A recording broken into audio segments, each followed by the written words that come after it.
அமெரிக்காவுக்கு தொடர்ந்து சவால் விட்டு வரக்கூடிய சீனாவுல 2 ராணுவ தளபதிகளை அந்நாட்டு அரசாங்கம் கைது பண்ணிருக்கு. இதன் பின்னணியில் இருக்க அரசியல் என்ன சார்? அதாவது சென்ட்ரல் மிலிட்டரி கமிஷன் அப்படின்வாங்க. சைனால மட்டும்தான் ராணுவத்தை கட்டுப்படுத்துவது எந்த அமைப்புன்னு பாத்தீங்கன்னா, சைனாக்குன்னு ராணுவம் இல்ல, கட்சிக்கு தான் ராணுவம்.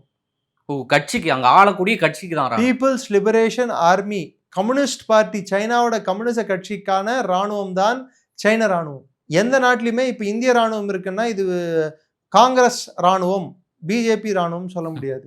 ஆனா சைன ராணுவம் அந்த கட்சியின் ராணுவம். அதனால அந்த கட்சியை சேர்ந்தவர்கள் பார்ட்டி அமைப்பிலேயே கூட 376 உறுப்பினர்கள் கொண்ட சபை, மெம்பர்ஸ் இருக்கிற சபை.